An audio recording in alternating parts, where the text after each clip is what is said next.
ആ ബോക്സിംഗ് ചത്തുപോയത് ഒരേ കണക്കിന് നന്നായി. ഒന്നുമില്ലേ ധൈര്യമായിട്ട് അവളുടെ പുറകെ നടക്കാമല്ലോ. എനിക്കൊരു ഐഡിയ. എന്താ? അവളുടെ ചത്തുപോയ ചേട്ടന്റെ കൂട്ടുകാര് നമ്മളാണെന്ന് അങ്ങോട്ട് കാച്ചിയാലോ? വേണ്ട വേണ്ട, നീ ഇന്നലെ ഒരു കാച്ചിന്റെ ക്ഷീണവും കിതപ്പൊന്നും ഇതുവരെ വിട്ട് മാറിയിട്ടില്ല. മഹാദേവ, നമ്മുടെ കയ്യിൽ ഗ്ലാമർ ഉണ്ട്, അത് വെച്ച് നമ്മൾ അവൾ വീഴ്ത്തുന്നു. അല്ലാതെ അവന്റെ പെരട്ട തലേന്ന് വരുന്ന ഐഡിയ ഒന്നും നമുക്ക് വേണ്ട. എന്തായാലും അവളുടെ പേര് കൊള്ളാം, മായ.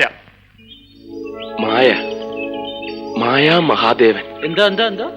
അല്ല, ഞാനൊന്ന് പറഞ്ഞു നോക്കുകയായിരുന്നു. മായാ മഹാദേവൻ നല്ല ചേർച്ച ഉണ്ടല്ലേ? ചേർച്ച നിനക്ക് മാത്രമല്ല, മായ അപ്പുക്കുട്ടൻ എന്ന് പറഞ്ഞാലും ചേരും. മായ ഗോവിന്ദൻകുട്ടി എന്താ മോശമാണോ? മായ തോമസ് കുട്ടിയോ? അയ്യടാ, അത് വേണ്ട. ഞങ്ങൾ ഹിന്ദുക്കളൊക്കെ ചത്തൊടുങ്ങിയിട്ട് മതി കണ്ട ക്രിസ്ത്യാനികളുടെ പുറകെ പോകാൻ. അല്ലേ മഹാദേവൻ നായരെ? അത് നോക്കി, അവളുടെ വണ്ടിയല്ലേ ഒരുത്തൻ കാറ്റൂട്ടി വിടണണ്ട. ഏതാടാ പിശാച്? പിശാചല്ലടാ, ദൈവദൂതൻ. ഇവനെ വെച്ച് നമുക്കൊരു കളി കളിക്കാം. വാ.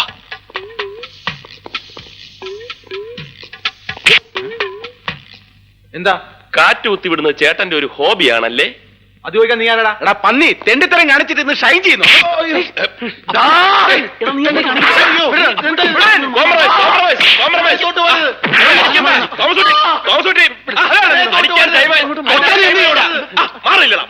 ചോദിക്കാനും പറയാനും ആളില്ലെന്ന് വിചാരിച്ചു അവനൊക്കെ. ചോദിക്കാനും പറയാനും ഒക്കെ ഇവിടെ ആളുണ്ട്, പക്ഷെ കാണാനും കേൾക്കാനും ആള് വേണ്ടേ? അതെ, കാണാനും കേൾക്കാനും ഒക്കെ ഉള്ളേ. അവളിങ്ങോട്ട് വന്നേക്കട്ടാ, അവളെ മുമ്പിൽ വെച്ച് നമുക്ക് ചോദിക്കാം.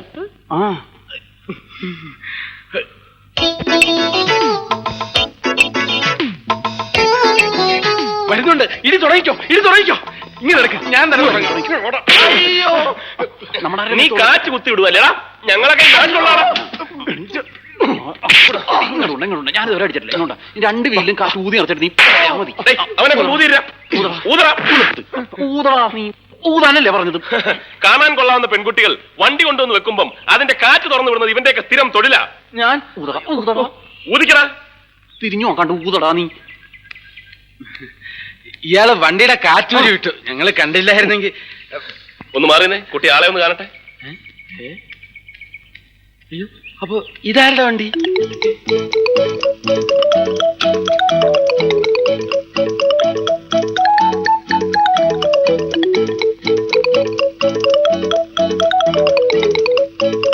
തോമസ് കുട്ടി വിട്ടോടാ.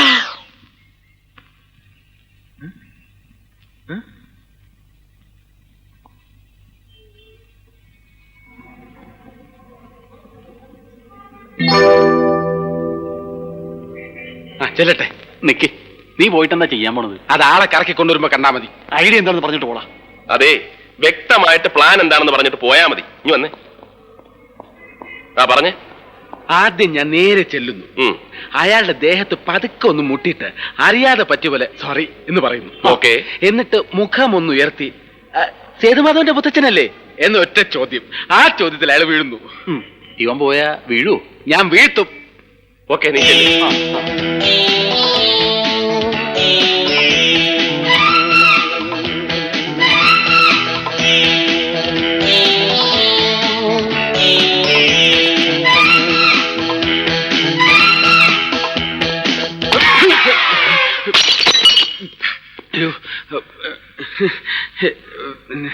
എന്റെ അമ്മയെ നാട്ടിച്ച്.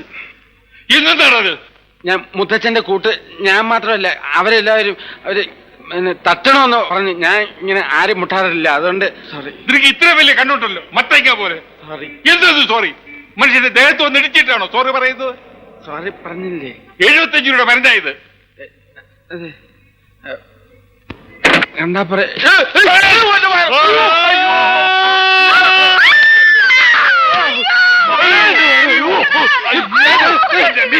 താങ്ക് യു മനെ, താങ്ക് യു വെരി മച്ച്.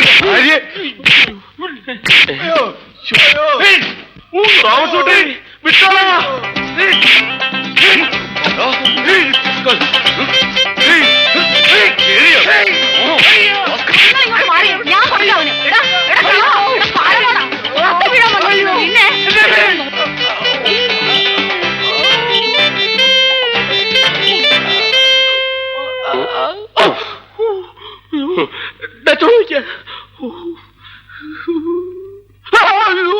ഇനിയിപ്പൊ കരഞ്ഞാ മതിയല്ലോ, നാണമില്ലാത്തവൻ.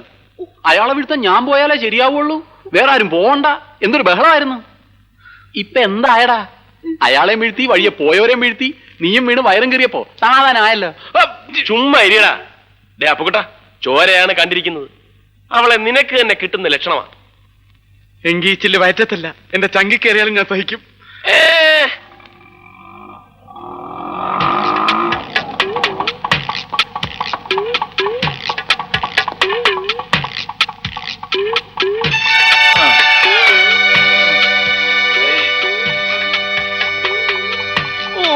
അയ്യോ, കാര്യമായിട്ടൊന്നും പറ്റില്ലെന്നാ തോന്നണല്ലേ?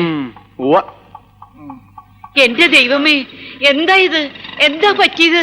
ഓ, എന്താ മുത്തശ്ശ, എന്താ പറ്റിയത്? എന്നെ ഒരുത്തൻ റോട്ടിൽ ഉരുട്ടിയിട്ടു മോളെ. ആരാ മുത്തശ്ശ? വേറെ ആര്? അവന്മാര്. ഇത് അവന്മാർ തന്നെ.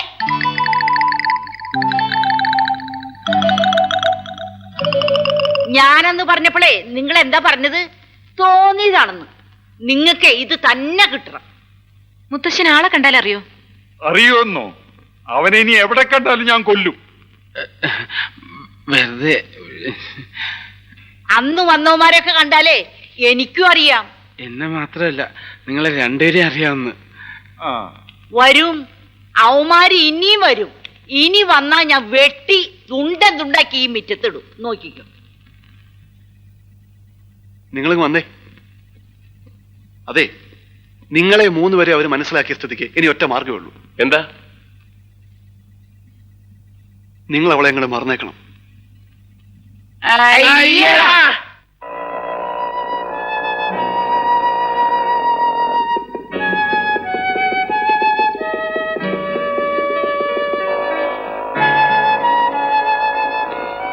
ആർക്കായിരിക്കും എഴുത്ത്? ഇനി നമ്മളെ കൂടാതെ വേറെ വല്ല കാമുകന്മാരും കാണുമോ? നിന്റെ കരുനാക്കെടുത്ത് വല്ലതും പറ. അല്ല, അങ്ങനെ ആരെങ്കിലും ഉണ്ടെങ്കിലോ? ഏയ്, എന്തായാലും എഴുത്തെടുത്ത് നോക്കിയാ വിവരം അറിയാലോ. ഞാനിപ്പോ എടുത്തു തരാം. അതൊന്നും നടക്കൂലേ. ഇവൻ എന്തായി കാണിക്കണം? ഇങ്ങോട്ട് മാറി. Next clearance 3 PM. മഹാദേവ, എന്താ വേണ്ടത്? എങ്ങനെയും ഈ എഴുത്ത് കൈക്കലാക്കണം. അതിനിപ്പോ എന്ത് ചെയ്യാം? വെയിറ്റ് ചെയ്യാം.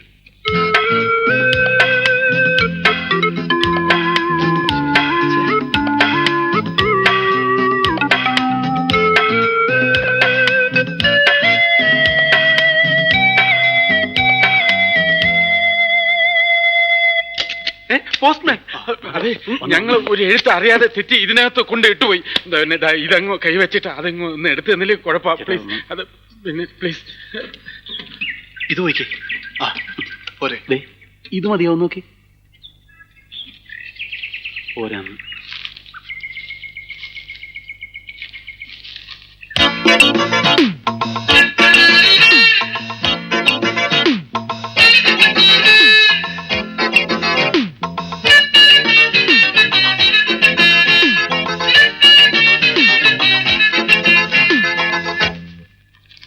പ്രിയപ്പെട്ട അച്ഛനും അമ്മയെ അറിയുവാൻ. ഞാൻ അപ്പോഴേ പറഞ്ഞില്ലേ കാമുകനൊന്നും അല്ലെന്ന്. നീ എപ്പ പറഞ്ഞു? ആ, വായിച്ചേ. സേതുവേട്ടനെ നഗരത്തിൽ നിന്നാ ഞാൻ ഈ എഴുത്തെഴുതുന്നു. സേതുവേട്ടൻ ഇവിടെ താമസിച്ചിരുന്ന വീട് ഞാൻ കണ്ടുപിടിച്ചു. അതൊരു ആൻഡ്രൂസിന്റെ വീടാണ്. ബോംബെയിൽ എവിടെയോ ആണ് ഈ ആൻഡ്രൂസ് ഇപ്പോൾ. ഈ ആൻഡ്രൂസ് പറഞ്ഞു വിട്ടിട്ടാ സേതുവേട്ടൻ ഈ നഗരത്തിൽ വന്നത്. കഴിഞ്ഞ ക്രിസ്മസ് രാത്രിയിൽ ഇവിടെ വന്നു കയറിയ സേതുവേട്ടനെ ആൻഡ്രൂസിന്റെ അമ്മച്ചി സ്വന്തം മകനെ പോലെയാണ് കരുതിയിരുന്നത്. ഇപ്പോൾ ആ വീട്ടിൽ ആൻഡ്രൂസിന്റെ അമ്മച്ചി മാത്രമേ ഉള്ളൂ. ചുമ്മാ ഇരടാ. ഇപ്പോൾ ആ വീട്ടിൽ അമ്മച്ചി മാത്രമേ ഉള്ളൂ. സേതുവേട്ടൻ താമസിച്ചിരുന്ന മുറിയും സേതുവേട്ടന്റെ പെട്ടിയും സാധനങ്ങളും ഒക്കെ അതുപോലെ തന്നെ സൂക്ഷിച്ചു വെച്ചിരിക്കുക അമ്മച്ചി.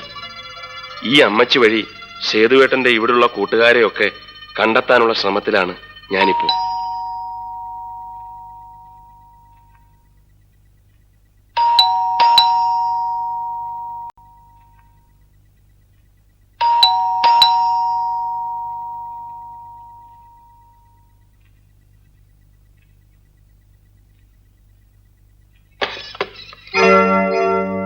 ഗുഡ് മോർണിംഗ് അമ്മച്ചി.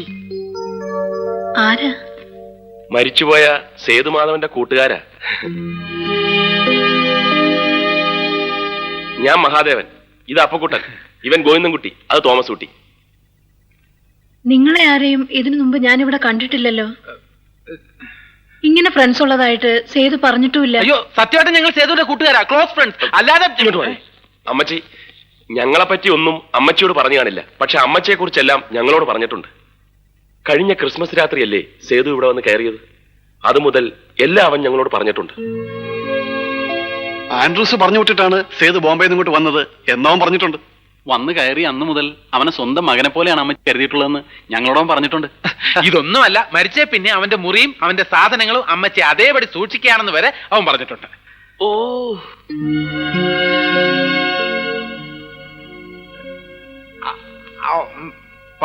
പറഞ്ഞിട്ടില്ല അല്ലേ? മിണ്ടാരിടാ. ഇവൻ പറയുന്ന നോക്കണ്ട, ഇവനിപ്പോ ഇങ്ങനെ സേതുവിന്റെ മരണത്തിന് ശേഷം ഇവന്റെ സമനില ആകെ തകർന്നിരിക്കുക. എന്ത് ചെയ്യാൻ അമ്മച്ചി, കൂട്ടുകാരനെ ഭ്രാന്തായി പോയെന്ന് വെച്ച് ഞങ്ങൾക്ക് ഉപേക്ഷിക്കാൻ പറ്റൂ? അമ്മച്ചി ആക്ച്വലി ഞാൻ നീ ഇങ്ങോട്ട് മാറി. ഞങ്ങളിപ്പോ വന്നത് ഞങ്ങൾക്ക് സേതുവിന്റെ ഒരു ഫോട്ടോ വേണം. ഞങ്ങളുടെ ലൈബ്രറിയിലെ ഒരു മെമ്പർ ആയിരുന്നല്ലോ സേതു. ഫോട്ടോ സോവനീറി കൊടുക്കാനാ. ഫോട്ടോ ഞങ്ങളുടെ കയ്യിലുണ്ട്, പക്ഷെ അത്ര നല്ലതല്ല, അതുകൊണ്ടാ. നിക്ക്, ഞാൻ നോക്കട്ടെ.